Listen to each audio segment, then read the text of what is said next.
कान्यकुब्ज नगर कन्नौज में एक ब्राह्मण रहता था। उसका नाम था अजामिल। वो वैश्या के प्रसंग को देख करके बड़ा आसक्त चित्त होकर वैश्यागामी और पूरा का पूरा दूषित सदाचार नष्ट हो चुका था। वो इतना नीच हो गया था कि रात दिन वैश्या का सहवास करता, उसी के पास रहता, उसको रिझाने के लिए बटोहियों को लूटता, उनकी हिंसा कर देता, जुआ खेलता, धोखाधड़ी से धन ला करके वैश्या को संतुष्ट करता। निंदनीय वृत्ति का आश्रय लेकर वो अपने कुटुंब का भरण पोषण करता और बहुत से प्राणियों की हिंसा कर चुका था, बहुत से प्राणियों को लूट चुका था, वो बहुत से प्राणियों का पाप कर्म एकत्रित कर चुका था। अब वो उसी वैश्या के साथ जो बच्चे पैदा हुए, उन्हीं के दुलार लालन पालन में समय उसका नष्ट हो गया। बहुत बड़ा आयु का लंबा भाग व्यतीत हो गया। 88 वर्ष की उसकी अवस्था आ गई। उसने वैश्या से 10 पुत्र उत्पन्न किए थे। सबसे छोटे का नाम नारायण रखा था। ये स्वयं नहीं रखा था। जब भगवान अहेतुकी कृपालु है, अहेतुकी कृपा करते हैं तो साधु समागम होता है। भक्तमाल जी में इनका चरित्र है। एक बार एक भगवत प्रेमी महात्माओं की साधु मंडली आई तो भ्रमण करते थे साधुजन, तो उधर कन्नौज होते हुए निकले। तो उसी नगर में पूछा, भाई कोई पवित्र ब्राह्मण हो जिसके यहां भिक्षा ले सके, कोई एकांतिक बगीचा हो। तो विनोद करने वाले, उपहास करने वाले गांव में भी लोग होते हैं। उनका बहुत सबसे ज्यादा पवित्र अजामिल ब्राह्मण है और बगीचा भी बहुत जोर का है, और था जोर का बगीचा क्योंकि वैश्या का था उपवन। संत महात्मा विश्वास ही परम धन होता है। वो विश्वास करके गए, बगीचे में ठाकुर जी के लिए जल छिड़का और आसन लगाया और आरती पूजा शुरू। और उधर अजामिल जो है 2-4 पशुओं की हिंसा करके उनको लेके आ रहा था। बगीचे में गया, देखा साधु महात्मा तो वैसा तो नहीं कि वो ये ना जानता हो कि साधु महात्मा क्या होते हैं। पशुओं को दूर फेंका जो मृग आदि मार कर लाया था, और गया साष्टांग दंडवत किया और रो पड़ा, भगवान आज पता नहीं मुझ नीच अधम का कौन सा सौभाग्य उदय हुआ कि आप भगवत प्रेमी महात्माओं का सानिध्य। प्रभु मैं तो बहुत नीच हूं, आप यहां कैसे आ गए? तो उनका गांव के लोगों ने बताया कि उत्तम ब्राह्मण है। तो बोले, प्रभु देख ही रहे हो आप हम कैसे उत्तम हैं। वैश्या के संग रहते हैं, हिंसादि चोरी लूटपाट से अपना पेट पालते हैं। प्रभु मेरी दुर्गति हो गई। तो उनका अब तो कोई साधन बन नहीं सकता, अब हम तुम्हारे भाग्य की रेखा देख रहे, एक पुत्र और होगा, उसका नाम नारायण रख देना। और संतों ने अपना आसन उठाया और अपवित्र स्थान में भगवान का भोग बनाना, भगवान का भोग लगाना हो नहीं सकता, वहां से चल पड़े। कुछ समय बाद जो 10वां पुत्र हुआ उसका नारायण नाम रखा। सबसे छोटे का नाम नारायण था। अजामिल का बहुत प्यार स्वाभाविक नारायण पर था। अब वो अपने इस बालक पर 88 वर्ष का वृद्ध अजामिल बड़ा मोह, और मोह क्या मतलब, पूरी श्रद्धा के संतों ने कहा है नारायण नाम रखना, तो इसलिए बहुत प्यार करता है। संपूर्ण हृदय अपने बच्चे को दे दिया, नारायण बच्चे को। अब वो बच्चा तोतली बाली, बाल सुलभ खेल, अजामिल आसक्त हो गया। अजामिल उसी के साथ खाता पीता, उसी के साथ समय ज्यादा व्यतीत करता। अब जिसको पता नहीं होता, असावधान व्यक्ति के ऊपर मृत्यु का प्रहार होता है। मृत्यु सिर पर आ पहुंची। मूर्ख और बूढ़ा अजामिल, मृत्यु का समय जब आया तो थोड़ी दूर पर बालक खेल रहा था, बोलने की हिम्मत थी, तो एक आवाज बोली, नारायण। अपने बच्चे को बुलाया।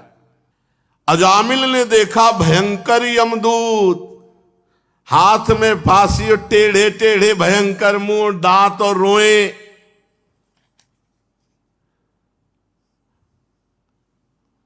सोच लघु शंका देख के निकल जाती, देख के ऐसे है यमदूत, ऐसे थोड़ी यमदूत है। देख के लघु शंका और सोच छूट जाती है मरने वाले की। व्याकुल होकर ऊंचे स्वर से पुकारा, नारायण। बलिहार, संतों की बलिहार कि ऐसी अंतिम बात बन गई, अंतिम बात बन गई। ज्यों ही नारायण पुकारा कि दिव्य चतुर्भुज भगवान नारायण के पार्षद दो उपस्थित हो गए। झटपट आकर यमदूतों की फांसी काटी। अजामिल के सूक्ष्म शरीर को अभी वो खींच ही ना शुरू ही किया था, भगवान के दूतों ने, श्रीहरि दूतों ने बलपूर्वक उन्हें डांट कर और यमपाश काट दी।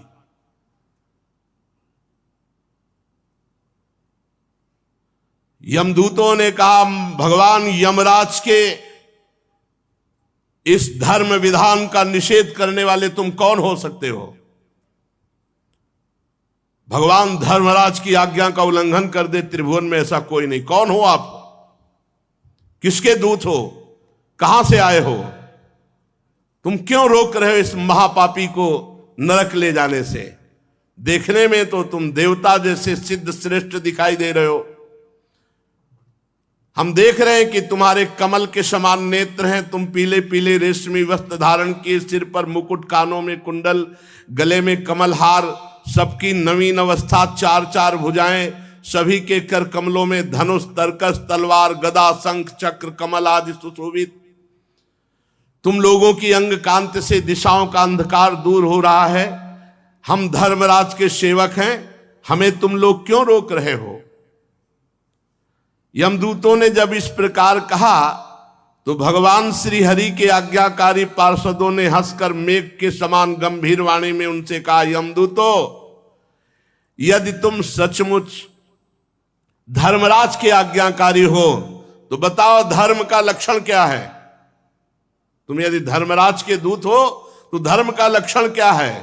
धर्म का तत्व क्या है? दंड किस प्रकार दिया जाता है? दंड का पात्र कौन है? मनुष्यों में सभी पापाचारी दंडनीय है या उनमें से कुछ? यमदूतों ने कहा, आपने पूछा धर्म का लक्षण क्या है, तो वेद जिन कर्मों का विधान करते हैं उन्हें धर्म कहते हैं, और वेद जिसे रोकते निषेध करते हैं उसे अधर्म कहते हैं। और वेद स्वयं भगवान का स्वरूप है, भगवान की श्वास प्रश्वास से वेदों का प्रादुर्भाव हुआ है। जगत के रजोगुण, सतोगुण, तमोगुण, इन तीनों से सभी प्राणी पदार्थ ओतप्रोत हैं। सभी की मनोवृत्तियां तीनों गुणों में रहती हैं, सतोगुण, रजोगुण, तमोगुण। तीनों गुणों से कर्म होते हैं, उसके अनुरूप उनका विभाजन होता है। सूर्य, अग्नि, आकाश, वायु, इंद्रियां, चंद्रमा, संध्या, रात दिन, दिशाएं, जल, पृथ्वी, काल, धर्म, ये गवाही होते हैं। रात दिन में सतोगुण, रजोगुण, तमोगुण से जो भी कर्म होते हैं उन कर्मों के ये गवाही होते हैं। सूर्य, अग्नि, आकाश, वायु, इंद्रियां, चंद्रमा, संध्या, रात दिन, दिशाएं, जल, पृथ्वी, काल और धर्म, ये गवाही होते हैं। एक एक सेकंड के कर्म का हिसाब है। इनके द्वारा पता चल जाता है कि ये धर्मात्मा है या अधर्म है, और फिर दंड के पात्र का निर्णय होता है। पाप कर्म करने वाले सभी मनुष्य अपने अपने पाप कर्म का दंड जरूर भोगते हैं। निष्पाप पुरुषों, जो प्राणी कर्म करता है, गुणों से संबंध होता है, उसे सारे पापों का कर्म भोगना पड़ता है, जो उसका दंड भोगना पड़ता है। कोई भी देहवान ऐसा नहीं जो पाप ना करे या पुण्य ना करे, और जो पाप पुण्य करेगा उसे भोगना पड़ेगा, अवश्य में भोक्तव्यम। इस श्लोक में जो मनुष्य जिस प्रकार का जितना अधर्म या धर्म करता है, परलोक में उसका उतना वैसा ही फल भोगना पड़ता है। हे देव शिरोमणियों, सतोगुण, रजोगुण और तमोगुण, तीनों गुणों के भेद के कारण इस लोक में 3 प्रकार के प्राणी देखे जाते हैं, पुण्यात्मा, पापात्मा और पुण्य पाप दोनों से युक्त। उसका परिणाम होता है पुण्यात्मा सुखी, पापात्मा दुखी, और पुण्य पाप मिश्रित सुख और दुख दोनों से युक्त होता है। वर्तमान समय में किए गया आचरण भविष्य का परिणाम दिखा देता है। वर्तमान में किया गया आचरण क्या भविष्य में इसकी दुर्गति होगी कि सदगति होगी। वर्तमान में जन्म जो हुआ, पाप और पुण्य जैसे भी किए गए, तो भविष्य में उसको दंड भोगना ही पड़ता है। हम स्वामी अजन्मा भगवान सर्वज्ञ यमराज के दूत हैं। हमारे स्वामी सबके अंतःकरणों में विराजमान है, किसी को कुछ बताने की जरूरत नहीं है। जो मन से सबको देख लेते हैं और उसी के अनुसार वो दंड देते हैं, इसमें किसी को बताने की जरूरत नहीं। यमराज स्वयं सबके हृदय में विराजमान है। जैसे सोया हुआ ज्ञानी पुरुष स्वप्न के समय प्रतीत हो रहे कल्पित शरीर को अपना वास्तविक शरीर मानता है, सोए हुए अथवा जागने वाले शरीर को भूल जाता है, वैसे ही जीव पूर्व जन्मों की याद भुलाकर इस शरीर में वर्तमान में जो भी कर्म करता है उसको दंड भोगना पड़ता है। सिद्ध पुरुषों, जीव शरीर से 5 कर्मेंद्रियों से लेना देना, चलना फिरना आदि काम करता है, और 5 ज्ञानेंद्रियों से रूप रस आदि 5 विषयों का भोग करता है। 16वें मन के साथ 17वां स्वयं मिलकर अकेले ही मन, ज्ञानेंद्री और कर्मेंद्री, इन तीनों से विषयों को भोगता है और उसे दंड भोगना पड़ता है। जीव का 16 कला और 3 गुणों वाला ये सूक्ष्म शरीर बार बार जन्म, बार बार मरण यही भोगता है। बार बार हर्ष, बार बार शोक, भय, पीड़ा, जन्म, मृत्यु ये भोगना पड़ता है। कामवश पाप करता है, काम से प्रेरित होकर, क्रोधवश पाप करता है, लोभवश पाप करता है, मोहवश पाप करता है, अहंकारवश पाप करता है, ईर्ष्यावश, इनके द्वारा पाप कर्म होता है और उसे भोगना पड़ता है। जैसे रेशम का कीड़ा अपने ही जाल में फंस करके मारा जाता है, वो अगर रेशम का जाल ना निकाले तो ना मारा जाए, ऐसे ही कर्म के जाल में फंस करके ये मनुष्य मरता है, ये मोह का शिकार बनता है। कोई शरीरधारी जीव एक क्षण भी कर्म किए बिना नहीं रह सकता। प्रत्येक प्राणी से स्वाभाविक माया विवश करके कर्म कराती है। जीव को पूर्व जन्मों के पाप पुण्य संस्कारों के अनुसार ये शरीर प्राप्त होता है, स्थूल शरीर, सूक्ष्म शरीर। उसी के अनुसार उसकी वासनाएं होती हैं, उसी के अनुसार उसकी क्रियाएं होती हैं, और उसी के अनुसार उसको भोगना होता है। देव शिरोमणियों, आप जानते हो अजामिल बड़ा पापी है वर्तमान में। पहले ये शास्त्रज्ञ था, शील सदाचार सद्गुण संपन्न था, ये ब्रह्मचर्य का पालन कर रहा था, इंद्रियों को शासन में ले रहा था, पवित्र था। इसने गुरु अग्नि अतिथि वृद्ध पुरुषों की उपासना की थी, समस्त प्राणियों का उपकार चाहता था। पर एक दिन ये अपने ब्राह्मण पिता के आदेशानुसार वन में गया और वहां से फल फूल समिधा कुश लेकर लौट रहा था। लौटते समय देखा कि एक भ्रष्ट वैश्या किसी कामी पुरुष से निर्लज्जता पूर्वक विहार कर रहा है। वैश्या ने भी शराब पी रखी थी, वो भी मतवाली हो रही थी। पुरुष के साथ ऐसे देख करके अजामिल का मन चंचल हो गया। अब ये लाख उपाय किया अपने मन को संभालने का, लेकिन ये काम के वशीभूत हो गया। यद्यपि बहुत धैर्य और ज्ञान का प्रयोग किया, पर काम वेग से विचलित होकर मन को ना रोककर ये पूरी शक्ति से वैश्या को रिझाने में लग गया। वैश्या को निमित्त बनाकर काम पिशाच ने इस अजामिल का नाश कर दिया।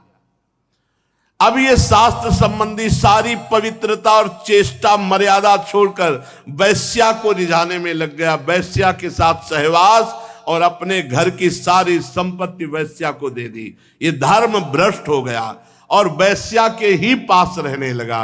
अब सुंदर सुंदर वस्त्र आभूषण आदि से वैश्या को प्रसन्न करना, धीरे धीरे धीरे धीरे चोरी, हिंसा, जुआ, शराब सब आ गए दोष। स्वच्छंद चारणी कुलटा वैश्या के अधीन होकर के इसने साफ शास्त्र विरुद्ध आचरण किए। इस पापी ने शास्त्राज्ञा का उल्लंघन किया, स्वच्छंद पापाचरण किया, ये शास्त्र निंदित कार्य किए। ये वैश्या के मल समान शरीर और अन्न से पला, इसलिए अब हम इसे ले जाएंगे और नरक में यंत्रणा देकर इसको पवित्र करेंगे। हम इस पापी को दंड पाने भगवान यमराज के पास ले जाएंगे, वहां जाकर ये दंड भोगेगा, तब पवित्र होगा। ये सुनकर भगवान के पार्षदों ने हंस दिया और कहा, यमदूतों, बड़े आश्चर्य की बात है कि तुम धर्मराज के दूत हो और पूर्ण धर्म का तुम्हें ज्ञान नहीं। तुम एक निरपराध को अब दंड दे रहे हो। भला निरपराध को दंड कैसे दिया जा सकता है? जिस समय इसने अपने अंतिम समय अपने पुत्र के बहाने बुलाया नारायण, उसी समय इसके सारे पाप नष्ट हो गए। ये बात समझ लो, कोई भी तपस्या इतनी पवित्र नहीं कि सारे पाप नष्ट कर सके। यदि गोविंदेति चुक्रोशी कृष्णा माम दूरवासिनम ऋण में तत्प्रबद्धम में हृदयान्नापसर्पति।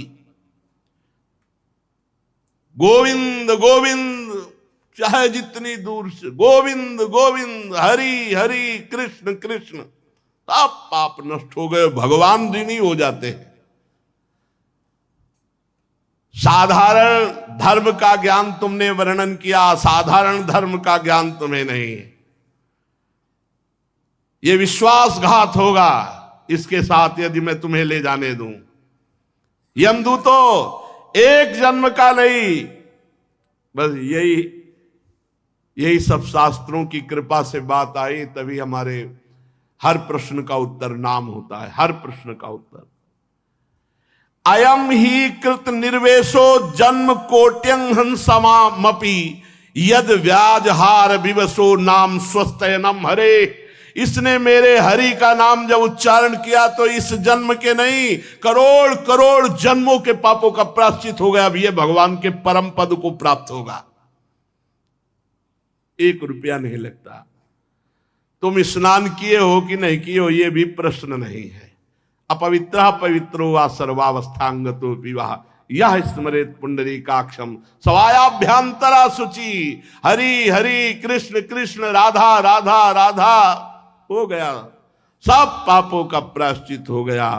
अयम ही कृत निर्वेशो जन्म कोट्यंग सामपि, करोड़ों जन्मों के पापों का इसने प्रायश्चित कर लिया जिस समय इसने हमारे स्वामी नारायण का नाम पुकारा। एते नैव हृगोनोष्य कृतम स्याद घनिष्कृतम यदा नारायणायेति जगाद चतुरक्षरम।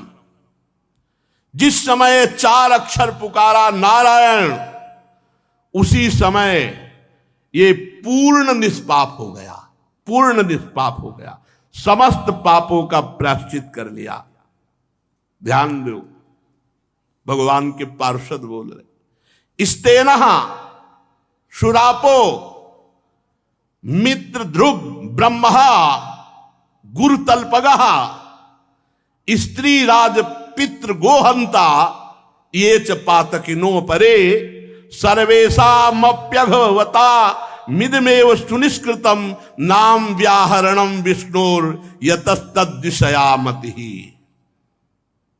चोर, शराबी, मित्रद्रोही, ब्रह्मघाती, गुरुपत्नीगामी, ऐसे लोगों का संगी, स्त्री, राजा, पिता, गौहत्या, चाहे जितना बड़ा पाप हो गया हो और भगवान की शरण में आकर ये उच्चारण कर दे, हरि हरि हरि कृष्ण कृष्ण कृष्ण गोविंद गोविंद गोविंद, बस सब पापों का प्रायश्चित हो गया। अहम त्वं सर्व पापेभ्यो मोक्षयिष्यामि मा शुचः। अजामिल जी ने देखा कि यमदूत अंतर ध्यान हो गए, भगवान की दिव्य दो पार्षद पार्श्व में विराजमान है, साष्टांग चरणों में दंडवत किया और कुछ कहना चाह रहा था। मानो अजामिल ये कहना चाह रहा था कि अभी तो हमने भगवान को नहीं पुकारा, पुत्र के बहाने नारायण नाम निकल गया, तो आप भगवत पार्षद का साक्षात्कार हुआ, यम के त्रास और फांस से बच गए। अगर हमें कुछ सेकंड ही समय मिले तो मैं भाव से भगवान का नाम तो पुकार लूं। उसी समय भगवान के पार्षद अंतर्धान हो गए। अजामिल सीधे वहां से कन्नौज से सीधे चला और हरिद्वार पहुंचा, और हरिद्वार में गंगा स्नान करके एकांत क्षेत्र में बैठकर भगवान के नाम का ध्यान किया। क्योंकि भगवत पार्षदों के दर्शन और संभाषण से संपूर्ण पाप नष्ट हो चुके थे, इसलिए बुद्धि पवित्र हो गई थी। तत्काल योग मार्ग में बुद्धि स्थित हुई और नामाकार वृत्ति हो गई। नामाकार वृत्ति बुद्धि को समस्त विषयों से पृथक करके नामाकार कर दिया, नाम में तन्मय कर दिया। जेव ही नाम में बुद्धि तन्मय हुई, त्रिगुण का मल भस्म हो गया, सतोगुण रजोगुण तमोगुण नष्ट हो गया, बुद्धि त्रिगुणातीत। जेव ही त्रिगुणातीत हुई, उसी समय देखा कि 4 पार्षद आ गए। पहले 2 थे, अब 4 पार्षद भगवान के सामने, 2 परिचय वाले और 2 और। अजामिल साष्टांग दंडोत फिर किया। भगवान के पार्षदों ने कहा, तुम्हें परम पद की प्राप्ति हुई है, तुम नामाकार वृत्ति करना चाहते थे, इसलिए तुम्हें समय दिया। चलो देखो, ये भगवान का विमान आया है, वैकुंठाधिपति भगवान नारायण का विमान। हाथ पकड़ करके अजामिल को विमान पे बैठाला और भगवान के परम धाम में अजामिल जाकर विराजमान। पुत्र के बहाने नारायण पुकारा तो परम धाम परम पद मिला।